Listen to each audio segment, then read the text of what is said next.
Bien, buenos días. Es un gusto saludarles. En nombre de la Universidad Rural, sean bienvenidos. Estamos en el curso de Contabilidad Social. Su código es FG 111.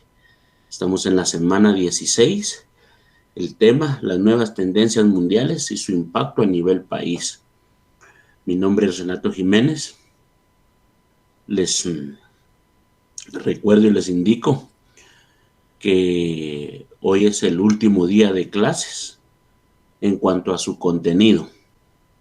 Y ahí nos queda el proceso de evaluación y todo ese tipo de cuestiones que conlleva cada terminación de semestre. Entonces,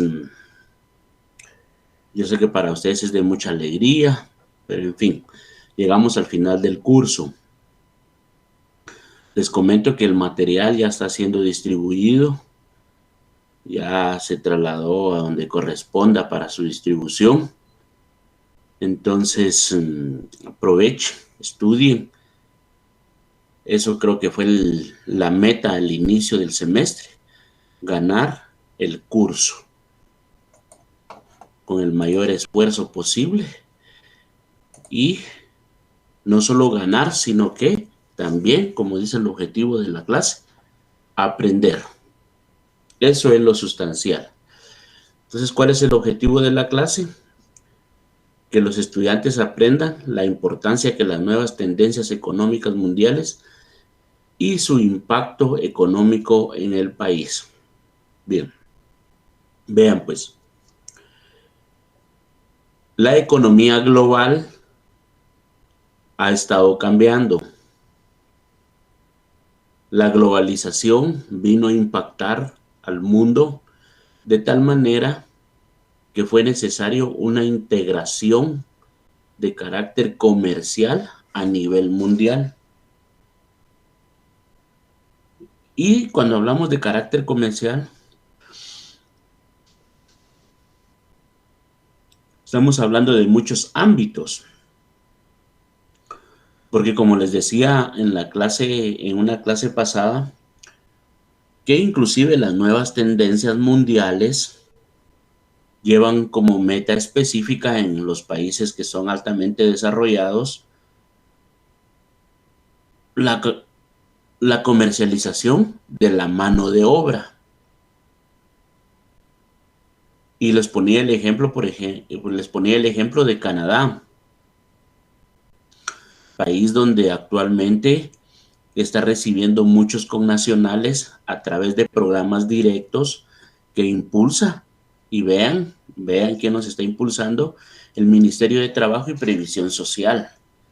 A través de esa entidad se canaliza todo un proceso que se lleva a cabo desde una convocatoria, resultado de una solicitud a nivel internacional. Se realiza la convocatoria, se realiza la selección de personal y se traslada el personal hacia ese país del norte por plazos de tiempo establecidos, 6 meses, 2 años es el plazo más largo que yo he escuchado. Entonces, ahí está el personal ya listo para trabajar. Resultado de esas demandas, de esas exigencias. Aparte también, alguien me podrá decir, por las características de la nación, pues también eso incide mucho. Es un país que está en el polo norte, bien frío.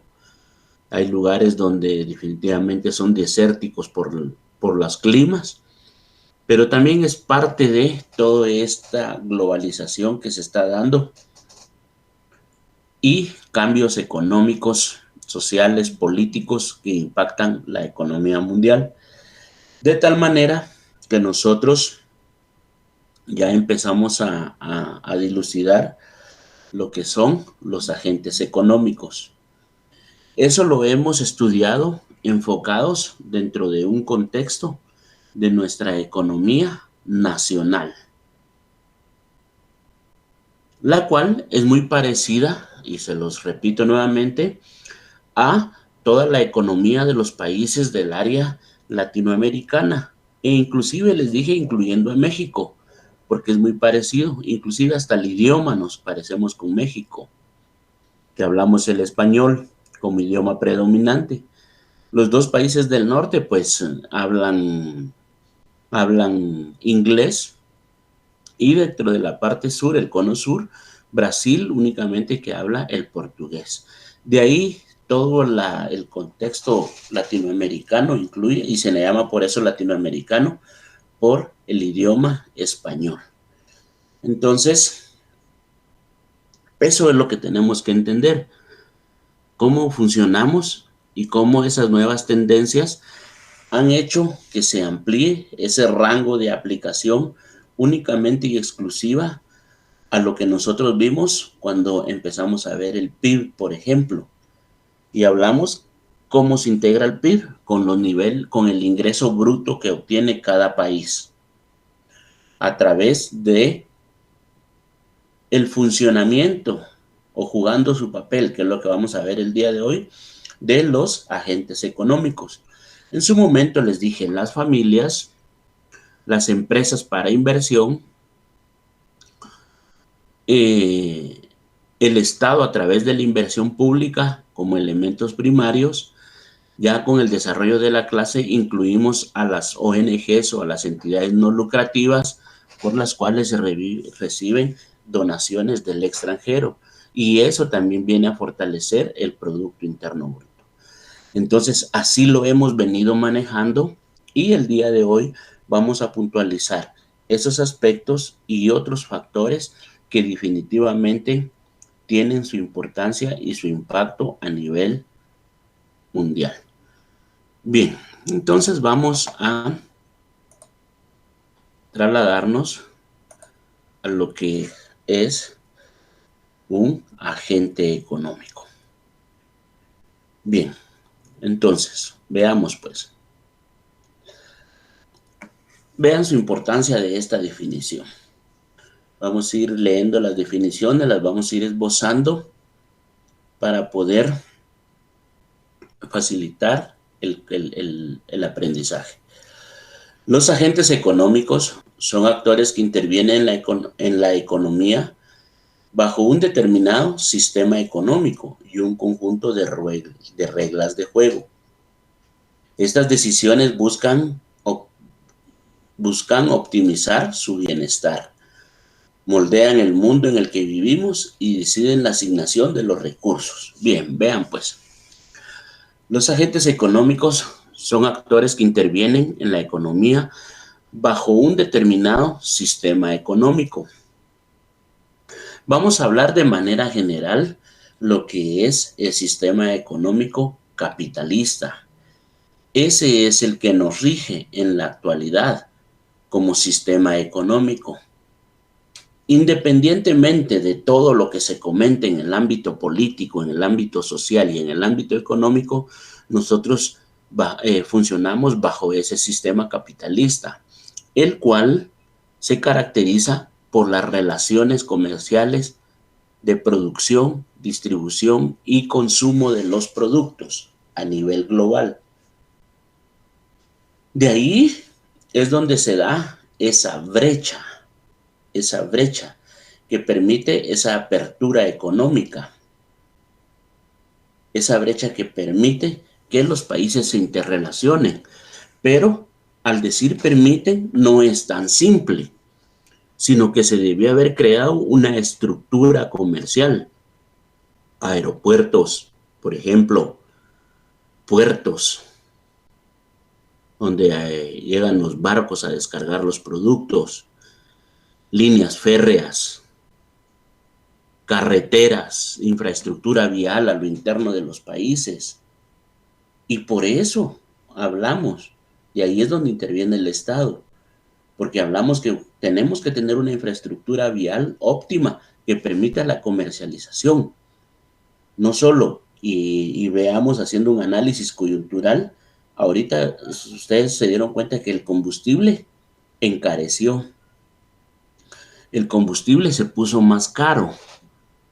Y no solo el combustible caro, y que todavía por las condiciones de la infraestructura física de las carreteras se estén dando esas situaciones donde se tienen que hacer aquellas grandes colas porque las carreteras están en malas condiciones.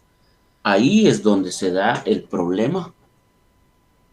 Se da el problema que viene a afectar la movilización y por ende el encarecimiento de los productos. Cuando se puede trasladar, pero a nivel internacional tenemos un estándar de precios, que a ese precio nos compran y en ese precio tenemos nosotros que funcionar. Eso es lo que sucede. Entonces, esas son las reglas de juego. Todas las condiciones que se imponen para poder trabajar. Entonces, tienen una característica muy importante, que es esto. Buscan un bienestar.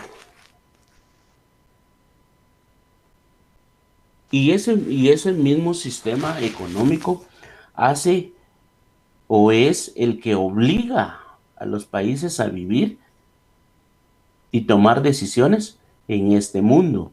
Por eso las condiciones políticas, socioeconómicas no son solo porque quieran existir, sino que son resultados de esa imposición.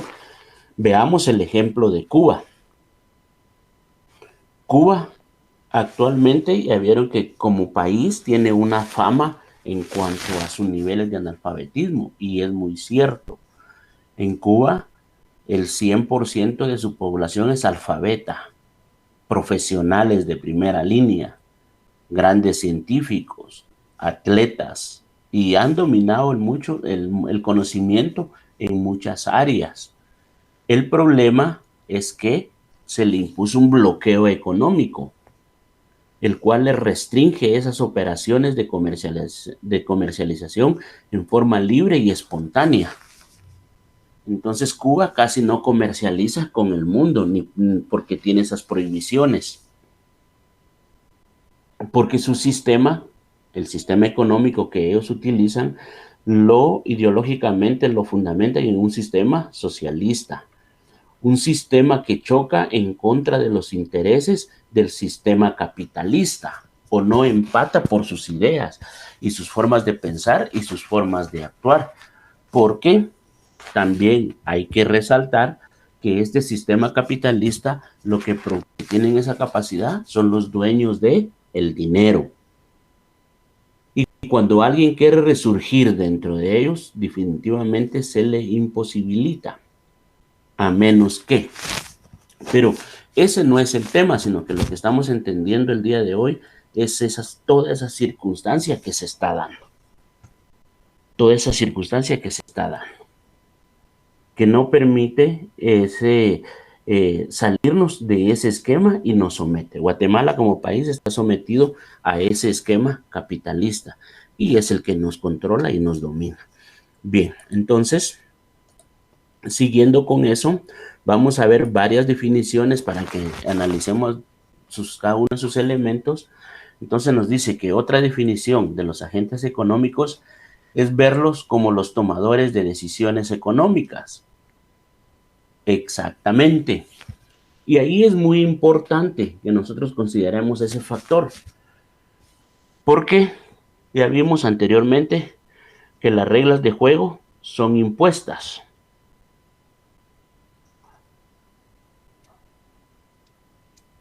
Son impuestas. ¿Y quién las va a imponer?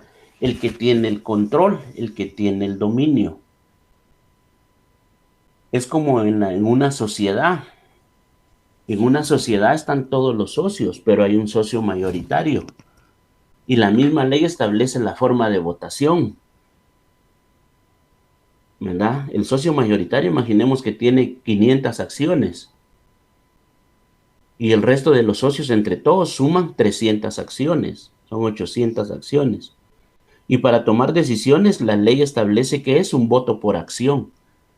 Entonces los otros van a votar, todos los socios van a votar 300 votos y solo el socio mayoritario va a votar 500 votos. Entonces, ¿quién va a tomar la decisión? El socio mayoritario. Entonces lo mismo sucede acá, que el mundo va a funcionar de acuerdo a cómo estos tomadores de decisiones quieren que funcione. Así es como se dan las relaciones comerciales. Que si hablamos ya a nivel económico, recordemos que hay varios países, pero la lucha acérrima en la actualidad la mantiene Estados Unidos y China. En los años 80, si hay algún contemporáneo acá, recuerden que la lucha económica y el poderío militar, ideológico y social lo mantenía Estados Unidos y Rusia. Era una lucha acérrima. Inclusive llegaron hasta confrontaciones de carácter bélico, no solo verbal.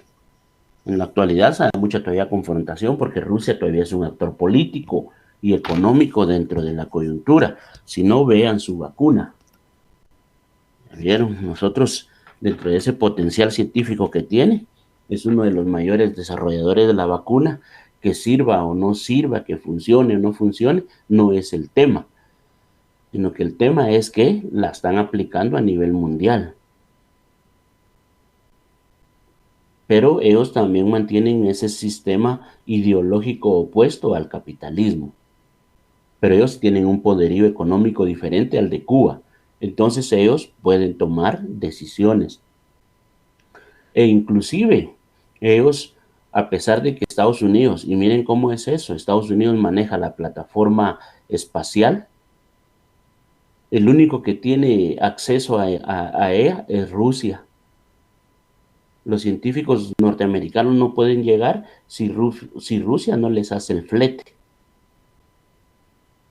Entonces ya vieron cómo se dan esas condiciones y no son decisiones insignificantes, sino que son decisiones que impactan el mundo.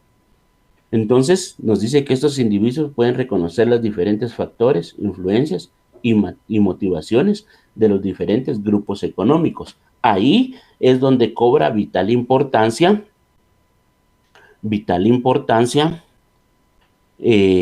la comunicación, la tecnología.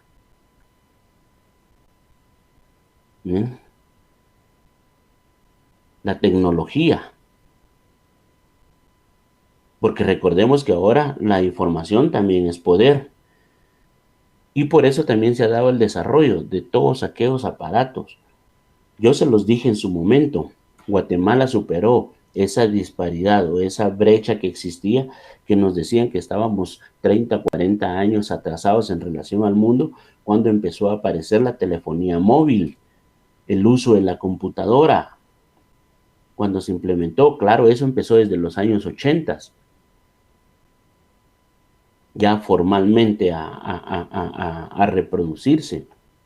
Entonces, toda esa tecnología es la que ha permitido que los países como Guatemala evolucionen, e inclusive el mundo, y se los digo ya sin ningún tipo de recato, el mundo ya nos hizo el favor de ya no llamarnos países subdesarrollados, de ahí se sensibilizó, países en vías de desarrollo, y ahora que nos llaman países en economías emergentes, ya nos tipifican de otra forma.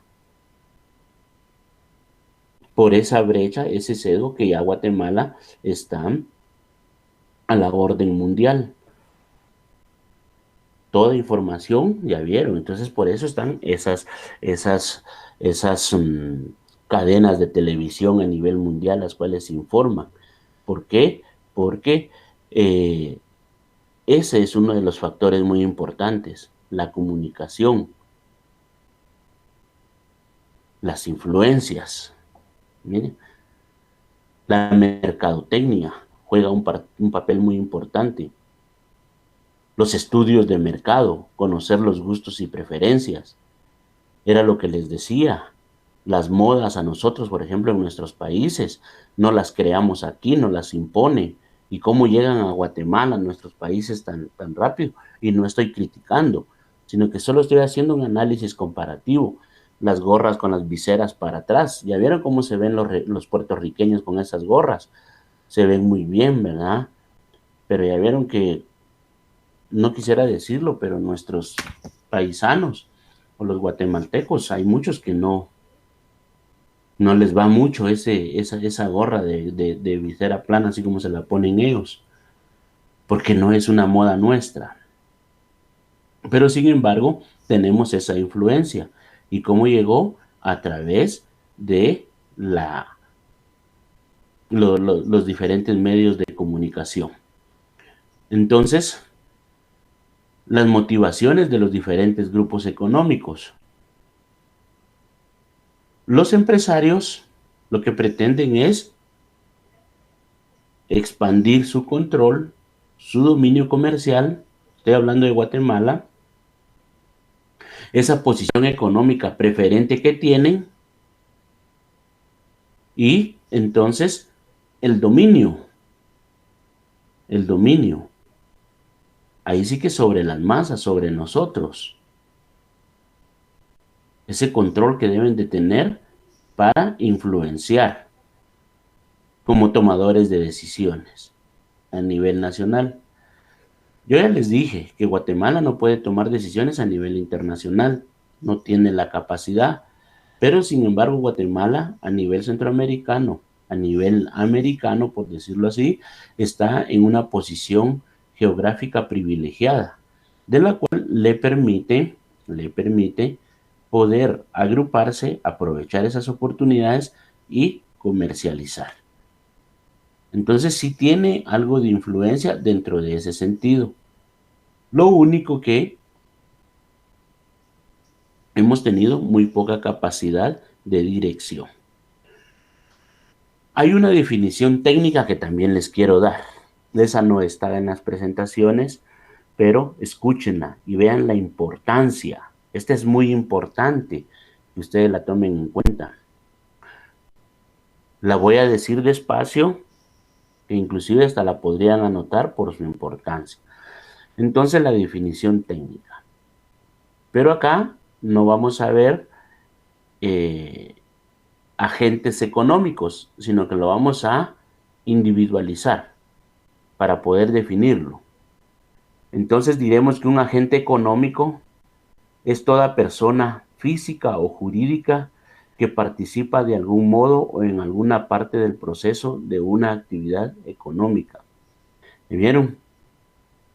Ahí ya hace una inclusión en dos categorías, que según la ley así lo establece. ¿Es una persona física o una persona jurídica? Cuando habla de una persona física, está hablando de una persona como tal. No nos vamos a poner ahorita que el artículo 18 del Código Civil, no, ahorita no estamos absolutamente en eso. Aquí estamos en economía, y economía dice persona física, las personas, personas jurídicas a las empresas y el Estado, De ahí se da esa categorización. Ahí está integrado todos esos elementos que nosotros pudiéramos considerar agentes económicos. No hay otra forma. No hay otra forma, ¿no? Para no entrar en ese tipo de discusiones. Entonces, al hablar de agente económico, nos estamos refiriendo a cualquiera de las partes en que hacen posible la actividad económica. Y ya vimos, inclusive la semana pasada, que la actividad económica deben de existir dos actores. Y ambos actores pueden jugar un mismo rol, tanto como oferentes como demandantes. Oferentes cuando, por ejemplo, un ahorrante deposita su dinero en un banco. Demandante cuando una persona requiere un crédito. Y el banco de igual manera. Demandante cuando es por una necesidad, llamando a la población a que lo utilice o lo prefiera como banco. Y oferente cuando otorga los créditos a las tasas de interés impositivas que ya analizamos.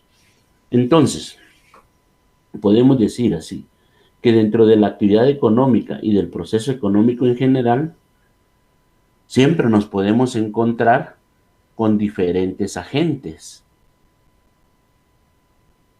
Y estos agentes pueden participar o tomar decisiones en forma de productores, consumidores ahorradores o incluso inversores. ¿Me vieron? Ya se prolifera, porque hace un momento les puse el ejemplo del banco y las personas. Cuando estudiamos el PIB, vimos, o cuando estudiamos las variables macroeconómicas, vimos la oferta y la demanda. Y en función de esas dos variables macroeconómicas es que se va a menear toda la economía mundial, todita, entre la oferta y la demanda.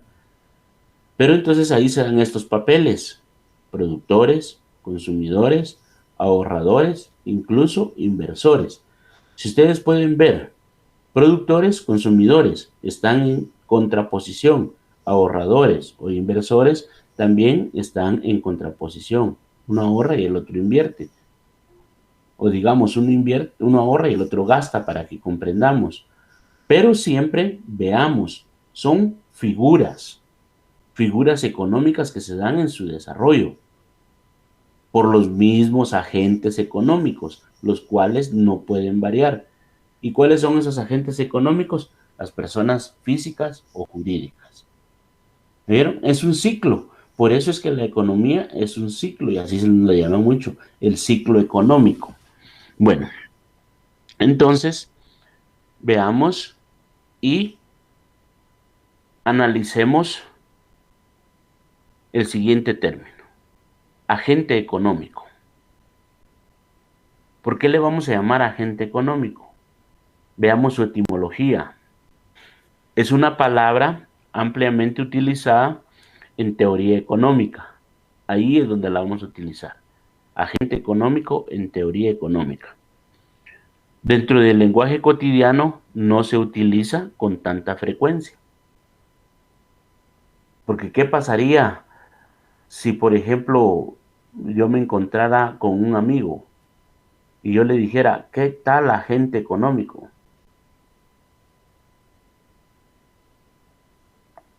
Mi agente económico favorito. Se oiría con cierta extrañeza, ¿verdad? Pero es por eso mismo, porque también el área o la teoría económica es exclusiva de unos pocos. Pocos son los que son conocedores al respecto. Y de ahí usted puede ser un gran profesional, pero desconocer totalmente lo que es la teoría económica. Usted solo recibe su salario, compra, gasta, ahorra y todo eso. Pero tal vez nunca ha analizado a profundidad el rol importantísimo que usted está jugando. Entonces, derivado de eso, no debemos confundir el Homo economicus como agente económico, porque son muy diferentes. Uno juega un rol de participación y el otro juega un papel de aprovechamiento. El primero, de acuerdo a su definición, el Homo economicus, se caracteriza por una serie de aspectos, entre lo que destaca que es racional y maximiza su utilidad, es decir, el ser pensante, como les decía. Entonces, ahí es donde va a utilizar él todas esas sus habilidades, la persona. El término de agente económico es neutral.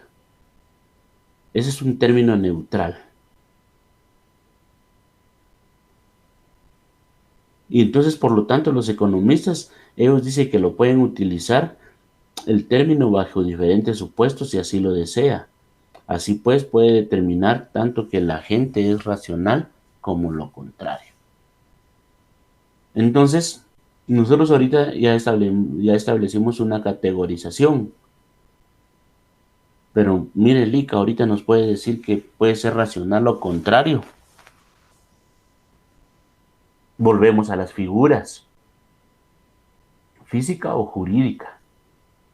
Una persona racional. Vamos a comercializar una patente, ¿verdad? Una franquicia, por ejemplo. Es un factor físico, pero la negociación comercial es intangible. Porque lo que vemos es una figura, colores, forma. pero no vamos a ver un elemento personal como tal. Entonces ahí es donde se da esa variedad de agentes económicos. Y ahora ya nos podemos ir dar cuenta, o nos podemos estar dando cuenta cómo es que esa globalización, como lo vimos al inicio, se ha proliferado a ya no únicamente decir, usted por ser persona es un agente económico, ya no, sino que también la actividad lo va a reflejar como agente económico, aunque no participe directamente un ser racional o el hombre, como dice aquí, o se dé lo contrario. Bien.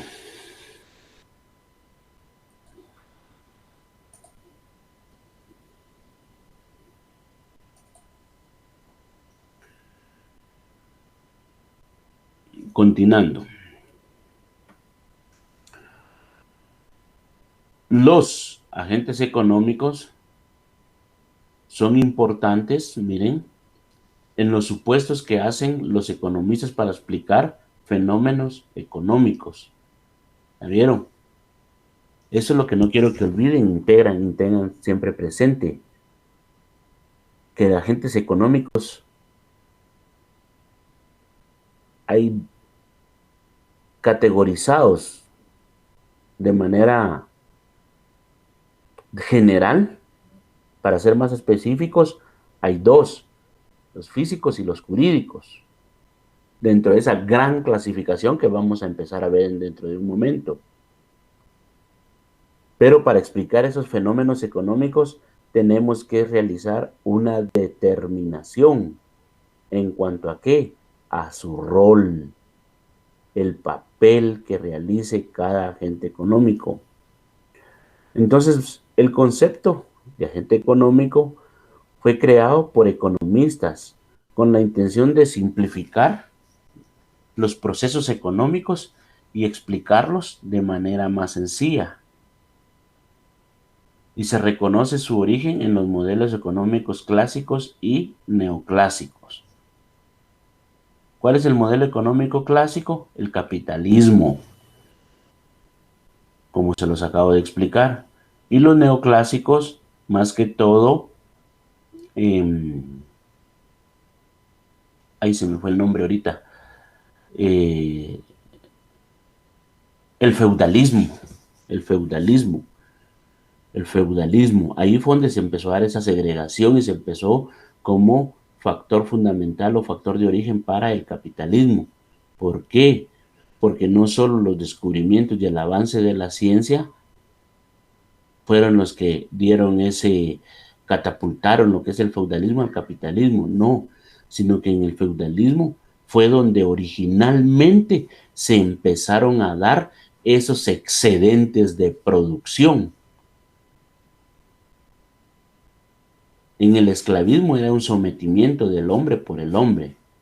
Ahí no había un ciclo económico determinado, sino que solo habían operaciones de comercialización, es decir, entre los dueños de las personas, por decirlo así insensiblemente. Pero de ahí se dio el feudalismo, donde el principal medio de producción fue la tierra. Entonces empezó a aparecer la propiedad privada. Y ya se le empezó a establecer un valor de la renta a la tierra, que ya vamos a ver ese tema ahorita. Pero como también se dio esa situación, ya se dieron los excedentes de producción, de comercialización, entonces, en ese sentido,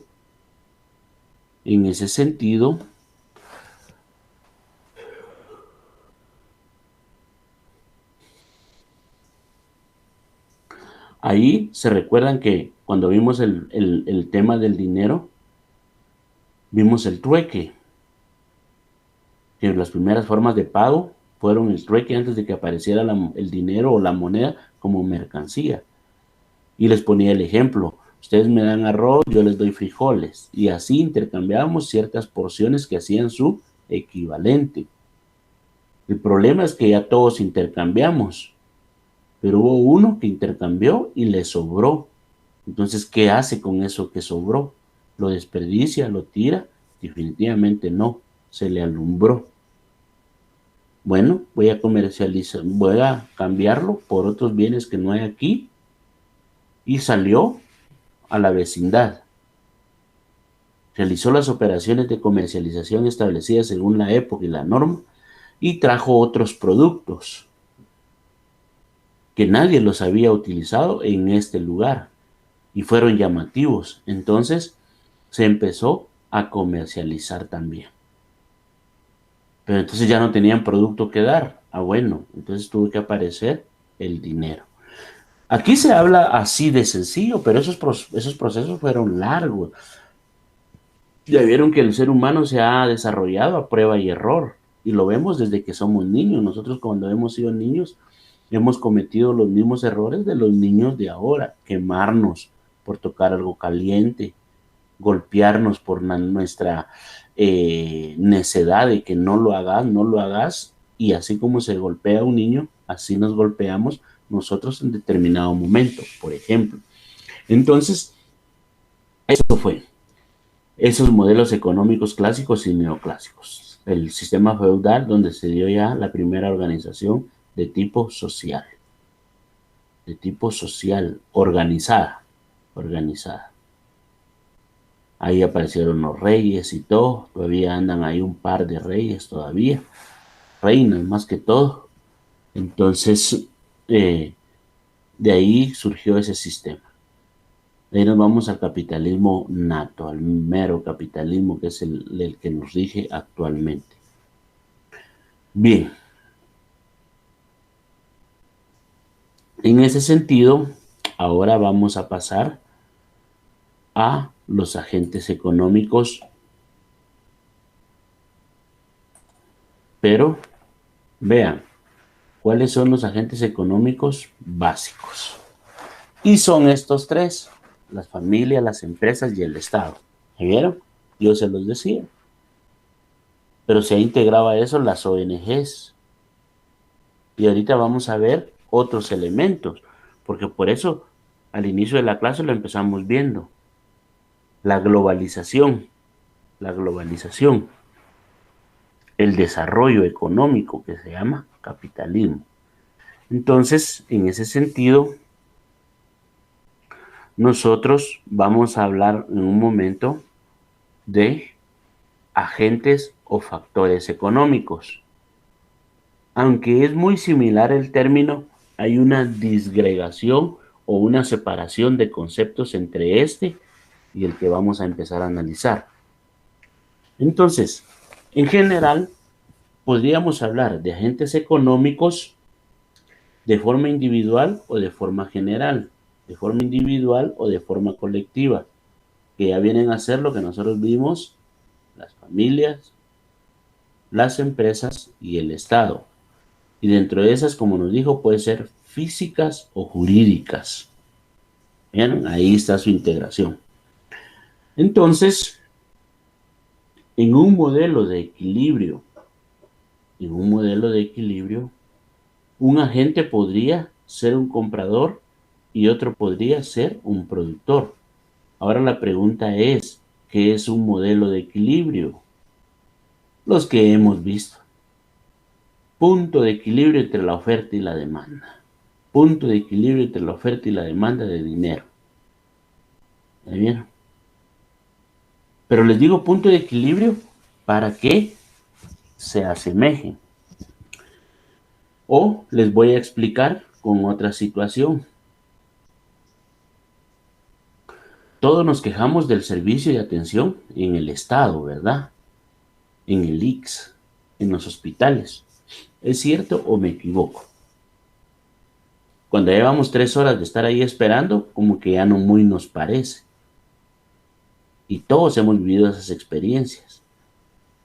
Entonces, les pongo este ejemplo, porque la persona que nos está atendiendo, o si somos nosotros los que estamos atendiendo, en ese momento somos parte del Estado. Pero cuando ya requerimos los servicios del Estado, por ejemplo, ir al ICS, ir a un hospital, a un puesto de salud, ya somos usuarios.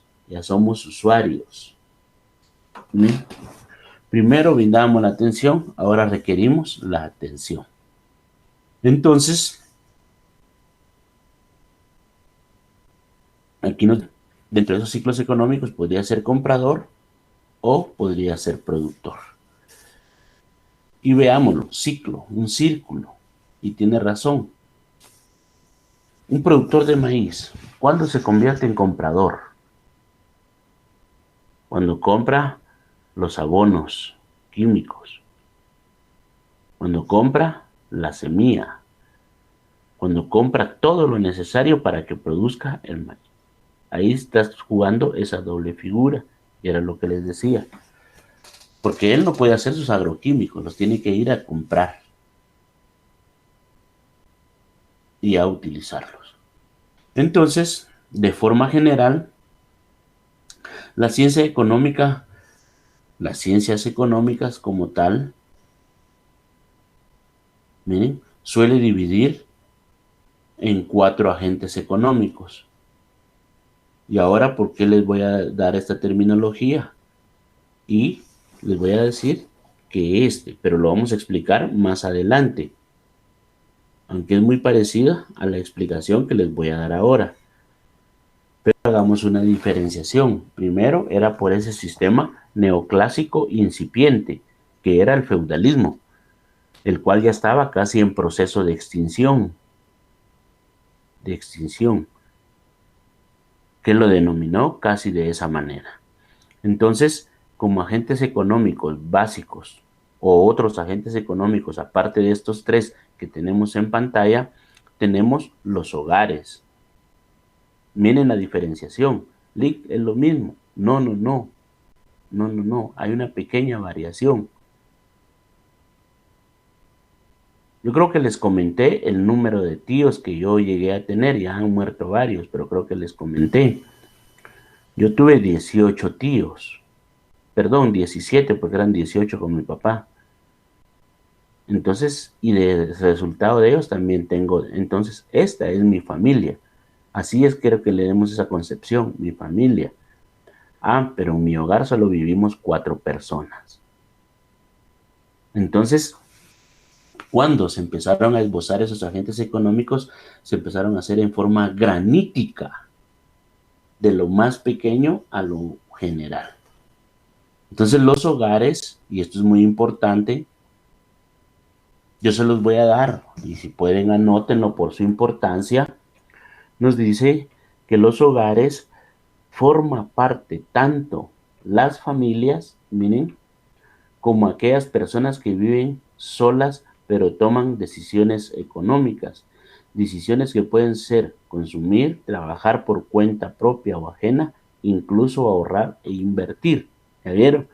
Ahí ya únicamente se hace la segregación, y veámoslo, a la vivienda, si ustedes quieren, a la vivienda. ¿Y cómo está integrada esa vivienda? ¿Quiénes la integran? ¿Cuántas personas viven ahí? Entonces, hogar es un término mayormente reducido a una familia, porque una familia ya sabemos cómo se integra y hay un reconocimiento legal, ascendientes y descendientes, en línea recta y colateral. Entonces ahí es donde se da esa circunstancia. Y ahí tenemos las empresas. Acá no vamos a profundizar en eso, sino que acá nos va a decir que son estas personas jurídicas. Ahora entendemos la conceptualización técnica, porque nos dice que son las personas jurídicas las que realizan una actividad económica independientemente de que dicha actividad sea con fines de lucro o no. Ahí se está dando una categorización muy amplia, porque dentro de este contexto de empresas va a venir otro economista que les va a decir, sí, hay empresas lucrativas y empresas no lucrativas. ¿Cuáles son las no lucrativas? Porque el Código Civil así establece a las personas jurídicas con fines lucrativos y personas jurídicas sin fines lucrativos. Entonces les van a decir cuáles son las empresas no lucrativas, las fundaciones, cuyo su fin es un beneficio social. Y está bien, es válido. No nos vamos a meter a esa discusión ahorita en el curso, sino que lo que tenemos que comprender es que dentro de empresas se va a integrar todo ese cúmulo de agentes económicos colectivos que aporten un beneficio a la economía de un país. Y cuando les hablo de beneficio, les estoy indicando de un ingreso, porque si hay un ingreso es porque hubo una salida. Bien, y de ahí tenemos el Estado. El Estado normalmente trata de actuar como un regulador y recaudador de impuestos en la economía. Ya vieron, todos los agentes económicos van a jugar una doble función dentro de una economía. Todos, ya vieron, ahorita como regulador y recaudador. Pero también juega un papel como ejecutor. Pero eso lo vamos a ver más adelante, ya cuando veamos al Estado como tal, o lo estudiemos como tal. Acá en este sentido, se integran los bancos centrales dentro de este concepto. Los bancos centrales. Los bancos centrales constituyen otro acto o agente económico esencial. Los bancos centrales constituyen otro acto o agente económico esencial. Eso sí pueden, apúntenlo. Los bancos centrales se constituyen otro agente económico esencial, el cual, ¿por qué ahora se considera esencial? Por ese desarrollo tecnológico y crecimiento económico que se está dando en las economías a nivel mundial. Y es muy cierto, ustedes. En la infancia, a lo más que podríamos añorar muchos de nosotros era tener una bicicleta. Una bicicleta. Y tenerla era algo espectacular. Había uno que solo podía tener una bicicleta en la cuadra, y en la cuadra vivíamos 30 cuates. Esa bicicleta servía para los 30, porque también las relaciones de amistad eran diferentes. ¿Bien? Cambio ahora, los niños, papi, ¿cuándo vas a comprar mi moto? Ha evolucionado el nivel de ingreso, las capacidades adquisitivas, la demanda se ha incrementado, y resultado de ese incremento de la demanda han aparecido muchos ofertantes. Entonces, con el aparecimiento de un mayor número de ofertantes, se han estandarizado, inclusive se han disminuido los precios. Eso es lo que permite la accesibilidad a ese tipo de bienes en la actualidad. ¿Cómo es que se ha aumentado el parque vehicular? Porque ya todos tienen bancos, ya todos tienen carros, ya todos tienen carros. Bien, entonces, dentro del material, ahí les va una gráfica para su mayor comprensión.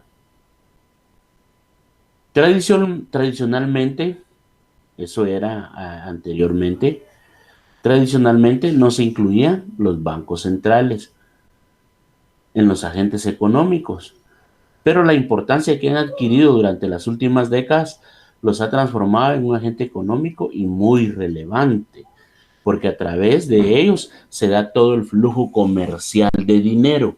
Pero si aquí, como lo vimos la semana pasada, estamos hablando de la banca privada y la banca pública. Estamos haciendo la integración de los dos elementos. Y aquí nos da ejemplos de cooperativas, asociaciones, como empresas que juegan un papel importante dentro de la banca, y lo vimos, porque se recuerdan ahora del sistema bancario formal no regulado, que se van a regir por el Código de Comercio y otras leyes especiales. Entonces, dentro de el sistema bancario también hay empresas. ¿Me vieron? No pueden dejar de existir estos elementos sustanciales en la actualidad debido al sistema económico que utilizamos. Entonces tenemos cooperativas, asociaciones, organizaciones no gubernamentales o fundaciones. ¿Ya vieron dónde las incluyen? Asimismo, también podríamos realizar subdivisiones en los hogares y prestar especial atención al Estado. Esto respecto a este último cabría discernir si en cada caso el Banco Central de cada país o de una región depende de uno o más estados. Eso es lo que nosotros tenemos que considerar en ese sentido. Ahí es donde nosotros decimos, por ejemplo, que en determinados países las actuaciones del Banco Central del país dependen del gobierno. En otros países, sin embargo, se supone que son independientes por la ley y a la vez, al formar parte de uniones monetarias, existen bancos centrales con mayor poder. ¿Qué significa eso? Que normalmente un banco, ¿ya vieron? ¿Cuáles eran las características del Banco de Guatemala? Es una institución autónoma que se rige por su propia ley. Entonces, en Guatemala tenemos un sistema bancario independiente que va a regir la política monetaria nacional, que está bajo la cobertura del gobierno, muy cierto, porque ya vieron quién nombra al presidente al gerente del Banco de Guatemala, es el presidente de la República. Pero a pesar de que es nombrado por él, no tiene la absoluta toma de decisiones porque depende de una superintendencia y de un consejo. Y más que todo el consejo está integrado. Vimos cómo se integraba. Bien, entonces, ahora en cuanto a la banca central, tiene dos funciones. Su primera función es preservar el valor de la moneda. Eso ya lo hemos visto y ha sido bastante sustancial. Porque ese valor, mantener el valor de la moneda le va a permitir al país como tal mantener una estabilidad de precios. ¿Pero qué es lo que utiliza para lograr eso? El manejo de las tasas de interés. Así es como se va. Por eso el interés también, ya vieron, es muy importante. Y ya vieron que no hay un interés estático. Y les mencioné el interés legal que establece la ley. ¿Y cómo lo establece la ley? Indicando que se considera interés legal la tasa de interés del día que imponga el Banco de Guatemala. ¿Y es fluctuante? Es fluctuante. Pero está parametrizado dentro de un estándar. Entonces, eso es lo que su primera función, en preservar el valor de la moneda. La segunda es mantener la estabilidad del sistema financiero. ¿Vieron? Y ahí es donde se da, o vamos a venir a darle soporte a aquello que yo les indicaba, que el Banco Central le puede hacer realizar préstamos a la banca privada o a los bancos privados. ¿Eh? Los bancos son clientes de la banca central. Y se recuerdan que les dije, por ejemplo, en un banco usted llega con un billete falso, se lo quitan. Llega con un billete deteriorado, lo perforan y se lo quitan. Pero eso se los van a reponer. ¿Y quién se los va a reponer? El Banco de Guatemala. Necesitan flujos de efectivo, el Banco de Guatemala se los va a proveer. Entonces, de los bancos centrales, y les comenté que ahora ya no son, el Banco de Guatemala ya no maneja cuentas de ahorro personal, ya activos económicos no están categorizados para que se puedan aplicar de esa manera. Y es por esto, porque los clientes de los bancos centrales no son personas comunes y corrientes o empresas particulares, ¿no? O sea, de un banco central, si Bill Gates fuera guatemalteco, tal vez a él le permitieran tener en el banco central su dinero. A él sí, de ahí a nosotros, Dios, ¿verdad? Entonces, esas son las situaciones que se dan. Entonces, básicamente los bancos centrales se constituyen como custodios y administradores de las reservas, oro y divisas. Yo se los dije, en Guatemala ya no hay oro, entonces lo que tenemos que tener y fortalecer nuestra economía es a través de divisas, en reserva. Esa es la importancia. Y se recuerda que se los mencioné y se los dije. Que el acuñamiento de la moneda ahora en Guatemala ya no es con oro, porque ya no tenemos, sino que va a ser con divisas. También son proveedores de dinero de curso legal, y eso lo vimos dentro de sus características. El único ente que puede mandar a hacer billetes, imprimir billetes y venderlos. Ejecutores de políticas cambiarias y crediticias.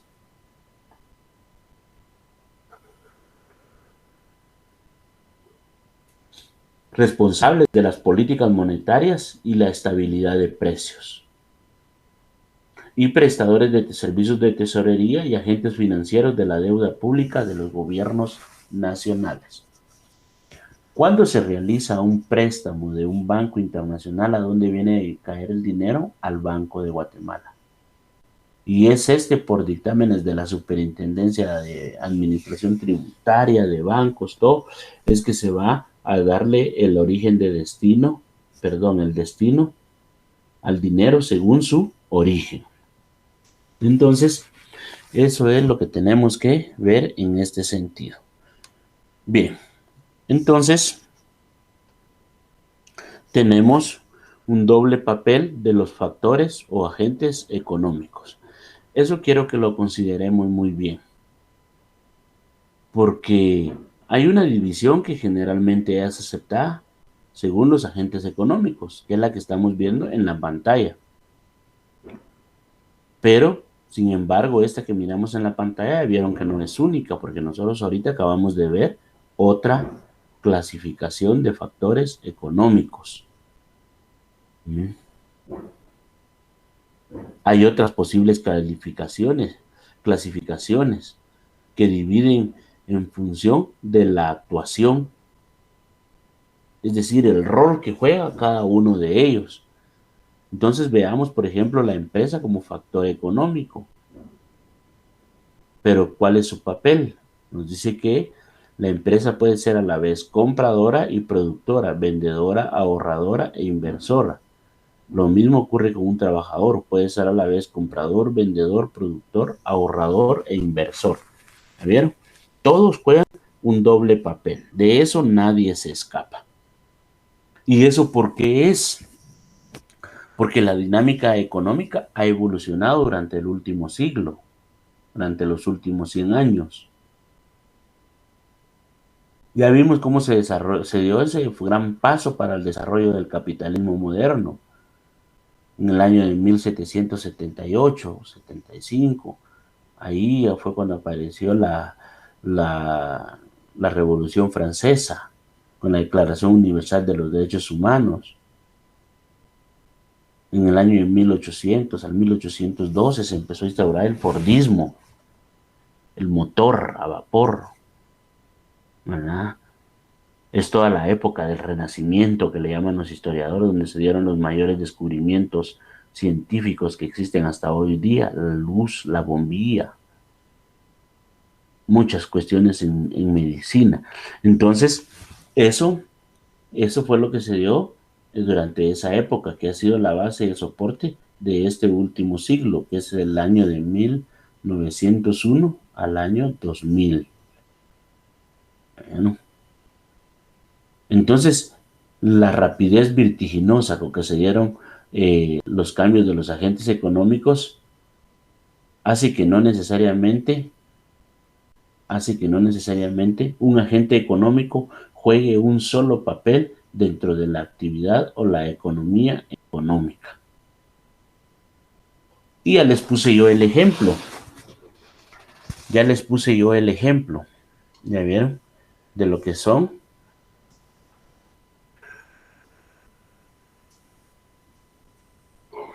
los productores de maíz. Los productores de maíz. ¿Ya vieron? Que se convierten en productores y en compradores. Compradores cuando adquieren los insumos y productores cuando están produciendo y venden la cosecha. Esas son las circunstancias que se dan en ese sentido. Bien, entonces vamos a pasar a ver ya lo que son propiamente estos tres agentes económicos tradicionales dentro de ese factor. Las familias como agente económico. Entonces nos dice que es un agente económico que consume, ahorra y ofrece trabajo. ¿Ya vieron? Aquí estamos hablando ya de mano de obra. No de rentabilidad, sino que de mano de obra. Entonces la familia se entiende como un grupo de personas, se expande el horizonte de lo que es un hogar, como ya lo vimos, que viven juntas, aunque puedan tener un solo individuo o más que no necesariamente tengan parentesco. Es lo que les decía, que los han conceptualizado tan de manera muy similar que tendrán a confundirnos. Pero dentro del ciclo económico se analizaron desde una unidad granítica que va de lo individual a lo general. Bien, entonces, ese vínculo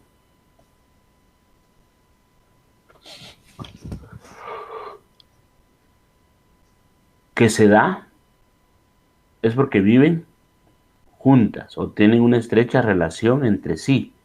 No necesariamente estoy hablando de esposos y todo. O hablemos de un caso hipotético. Está la esposa, el esposo, son dos, los hijos, y está la suegra. Bueno, la suegra todavía se considera como dentro de los grados colaterales de suma importancia.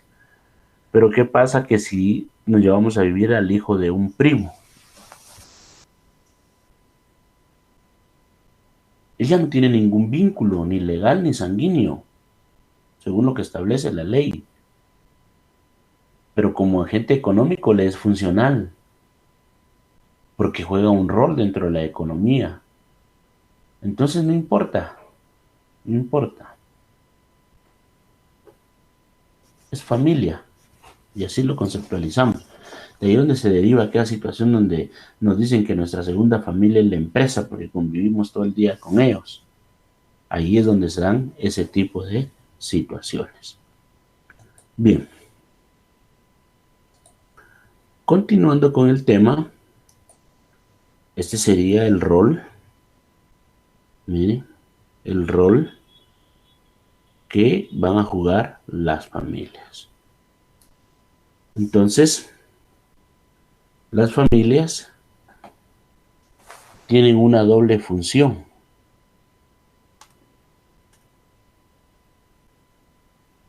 Vamos a ver acá. Una doble función en la economía. Por un lado, son parte de los consumidores, es decir, los que demandan el servicio, requieren los productos. ¿Bien?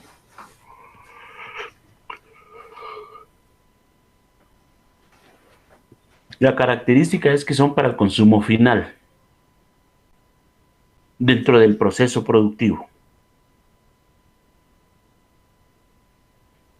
Ahora, si ponemos el ejemplo del productor, el maíz, hay un momento en que tienen que fumigar y para eso compran los agroquímicos, como les decía. Entonces, con esa adquisición, miren, va a dar como resultado un producto final que es el maíz. Va, entonces en ese sentido, ahora nosotros venimos y decimos, para la distribuidora agrícola, ese producto, ese agroquímico como tal, viene a ser un producto final, que va a participar en un proceso intermedio. Y eso es lo que tenemos que ver nosotros. Por eso les digo, no se van a cerrar mucho, sino que veamos los roles. Entonces, por el otro lado, son propietarios de los medios de producción, ¿eh? A través de los cuales producen oferta de los bienes y servicios. Eso es lo que nos dice acá en importancia. Nosotros diremos que las familias consumen bienes y servicios siempre con un fin. Y vean, que se les grabe y anótenlo si quieren. ¿Cuál es el fin? Buscar satisfacer sus necesidades.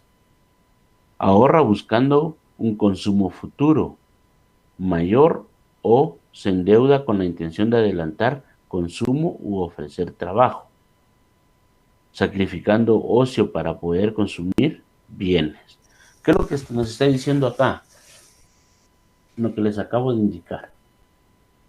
¿Qué es lo que nos dice?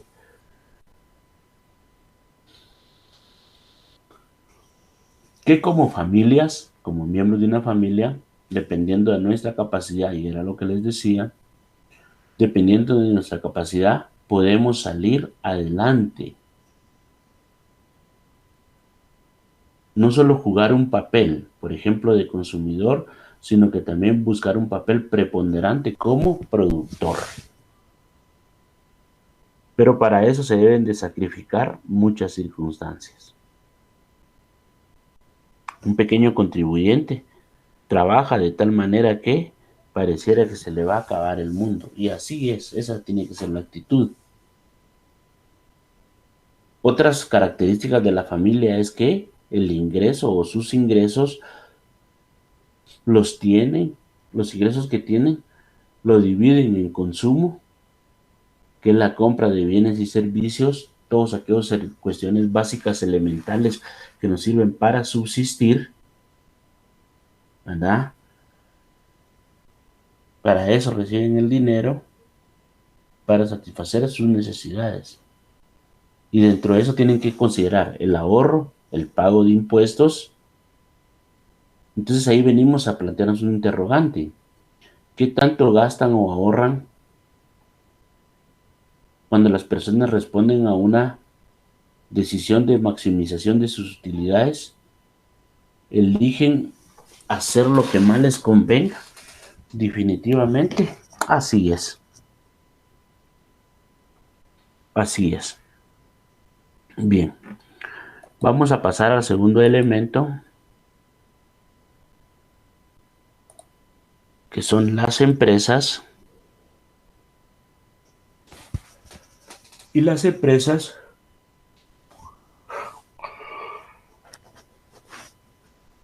ahí se da esa comprensión. Las empresas cambian los factores de producción, ¿vieron? La tierra, el trabajo y el capital. Y cuando nosotros los vimos, vimos el espacio, la infraestructura y la inversión, que viene a ser lo mismo. La tierra, el trabajo y el capital. Arrendamiento mencionábamos en ese momento también. Entonces, esos tres elementos los utilizan para producir los bienes y servicios económicos. Es decir, crean valor y jerarquizan mediante distintos procesos de producción. Esa es la finalidad y la esencialidad de este factor. Esto lo hacen demandando trabajo de las familias por un salario, capital por unos intereses y tierra por una renta. Entonces las empresas tienen una relación estrecha directamente con el agente económico individual, que es las familias. ¿Por qué? Porque demanda sus servicios. ¿Y cuál es el servicio? El trabajo. por el cual le van a pagar una retribución de capital. Ese capital puede ser para producir intereses y tierra por el arrendamiento, que ahí lo dice. Entonces, ya vieron cómo vimos el fin de los agentes económicos familiares. Ahora veamos la motivación o el fin de los agentes económicos como empresas.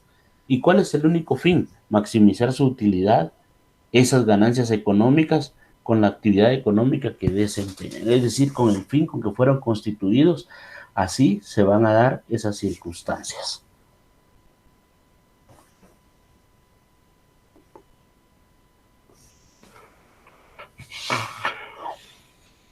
Entonces ahora veamos el funcionamiento del ciclo económico. Las personas como proveedores de mano de obra o de trabajo y las empresas como compradoras de esa venta de trabajo a través de esos tres elementos, los cuales son esenciales o los que deben de poseer, si no, no podrían funcionar, que son la tierra, el trabajo y el capital. Entonces, veamos.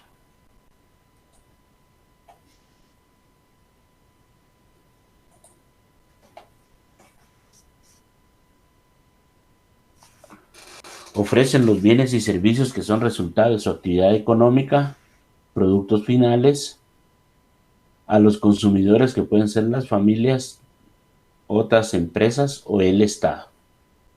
Las empresas pueden ser públicas o privadas o voluntarias, era lo que les decía.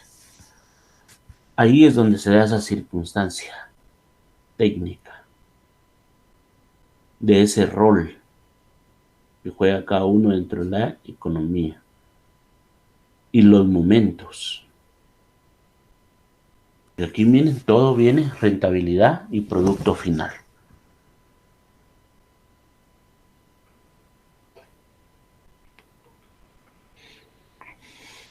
Y ya les dije, el producto final puede ser materia prima de un proceso siguiente. Y esa es la característica, que las empresas pueden ser públicas o privadas. Y les recuerdo, empresas públicas ya son muy pocas las que existen, pero todavía existen.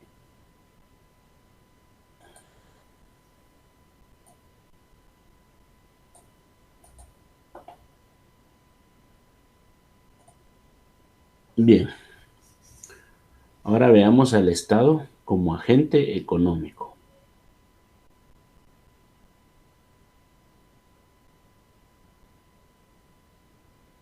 El Estado como agente económico. Bien, entonces vamos a decir, en este sentido,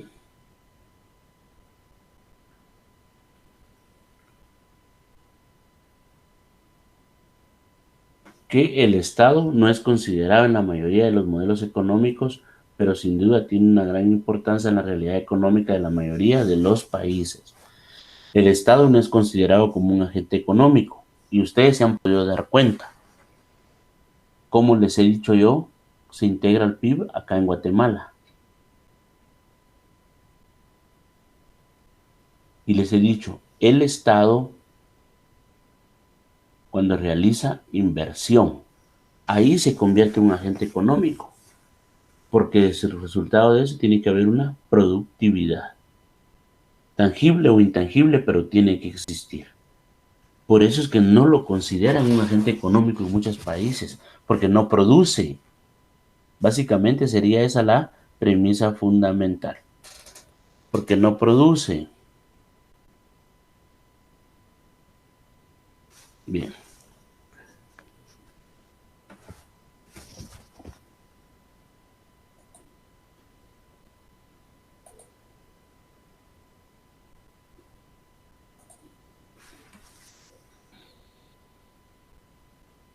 Entonces, el Estado puede ofertar bienes y servicios como productor a través de las industrias nacionales y demandar bienes de las empresas y trabajo de las familias para proveer bienes públicos.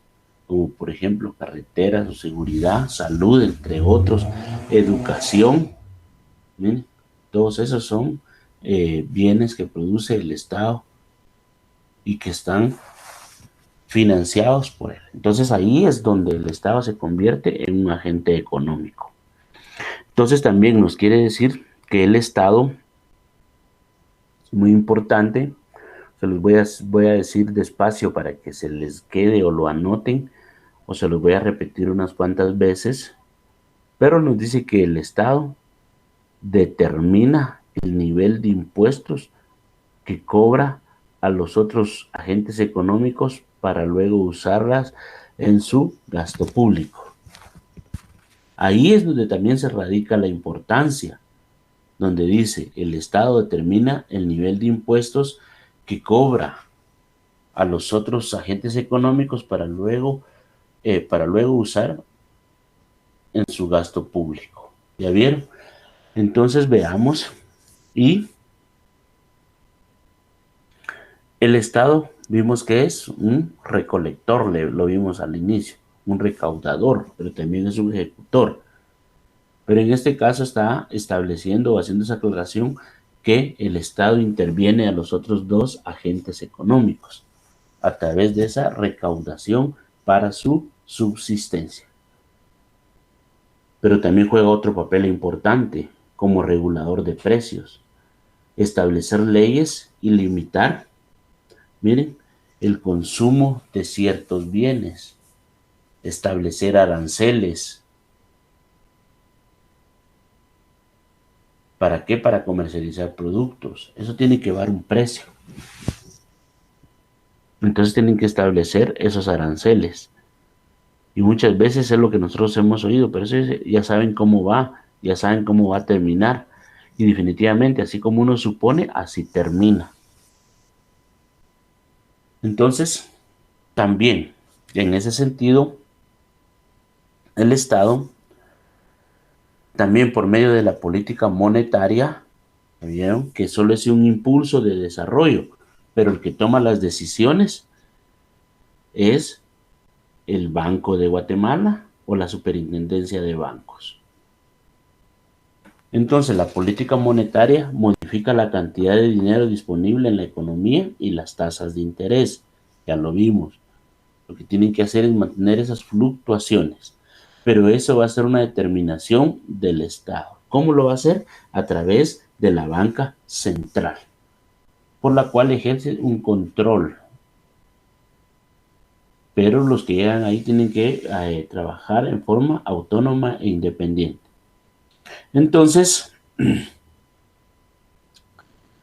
el interés tiene un impacto directo en los precios de la economía, es decir, la inflación o la deflación, lo que un día sea más caro, lo que un día sea menos caro, y ya no solo vamos a ver en cuanto a la necesidad por la existencia que sería la oferta y la demanda. El consumo de las familias, la producción de las empresas y el crecimiento económico de la economía, valga la redundancia. Entonces, ya para finalizar, esto nos indica que igualmente realiza labores de distribución de la renta, riquezas, a través de servicios sociales como educación, salud y programas de lucha contra la pobreza. Estos servicios son financiados por los impuestos que pagan familias y empresas. Por eso es que en la clase no era tanto estudiar los otros factores, porque hay muchos más. Nosotros solo vimos el Banco Central, pero hay otros factores. Pero para que no nos cerremos, que solo estos tres, las familias, los tres que están en ese listado, las cuales siempre van a ser financiadas por dinero del gasto público. ¿Qué características comunes tienen los agentes económicos? Eso es muy importante determinarlo, porque ahorita ya vimos la estrecha relación que tiene. Entonces, cada agente económico realiza más actividades que inciden sobre los demás. Cada uno es responsable de una parcela de mayor o menor envergadura del estado final y de la economía. Y así es como somos, niveles de importancia.